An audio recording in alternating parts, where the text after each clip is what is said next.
വികസനം പറയാൻ തീരുമാനിച്ച ഇടതുപക്ഷത്തെ അക്ഷരാർത്ഥത്തിൽ പ്രതിരോധത്തിലാക്കിയിട്ടുണ്ട് AK ബാലന്റെ വാക്കുകൾ. ഇന്നലെ മുഖ്യമന്ത്രി മാറാടിന്റെ മറുചരിത്രമെന്ന് പറഞ്ഞ് ബാലന്റെ വാക്കുകളെ ബാലൻസ് ചെയ്തിട്ടുണ്ട്. പക്ഷേ മുഖ്യമന്ത്രിക്ക് ബോധ്യപ്പെടാത്തത് പാലക്കാട്ടെ പാർട്ടിക്ക് ബോധ്യപ്പെട്ടു. ചില നേതാക്കൾ വാ തുറന്നാൽ കിട്ടാനുള്ള വോട്ട് പോകുമെന്നാണ് ഇന്നലെ ജില്ലാ സെക്രട്ടേറിയറ്റിൽ ഉയർന്ന വിമർശനം. മാറാട് ഓർമ്മിപ്പിച്ച മുഖ്യമന്ത്രിയുടെ നിലപാടല്ല എന്തായാലും പാർട്ടി സെക്രട്ടറിക്ക്. ബാലന്റെ പരാമർശം അസംബന്ധമെന്നാണ് MV ഗോവിന്ദൻ ഇന്ന് തുറന്നടിച്ചത്. സാധാരണ ഏത് വിഷയത്തിലും വാചാലനാകാറുള്ള CPI സംസ്ഥാന സെക്രട്ടറി ആകട്ടെ മൗനത്തിലാണ്. മുന്നണിയെ ദുർബലപ്പെടുത്തുന്ന ഒന്നും ഇനി പറയേണ്ട എന്നാണ് CPI നിലപാട്.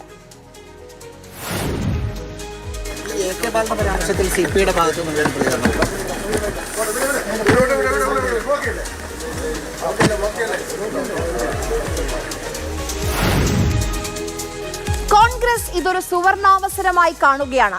മുഖ്യമന്ത്രിയും സംസ്ഥാന സെക്രട്ടറിയും രണ്ട് തട്ടിലാണല്ലോ. അതുകൊണ്ട് ജനറൽ സെക്രട്ടറി മറുപടി പറയട്ടെ എന്നാണ് കോൺഗ്രസ് പറയുന്നത്. പാർട്ടി സെക്രട്ടറി MV ഗോവിന്ദൻ ഇന്നലെ തിരുവനന്തപുരം ജില്ലാ കമ്മിറ്റി യോഗത്തിൽ ഇതിനെ നിശിതമായി വിമർശിക്കുകയുണ്ടായി.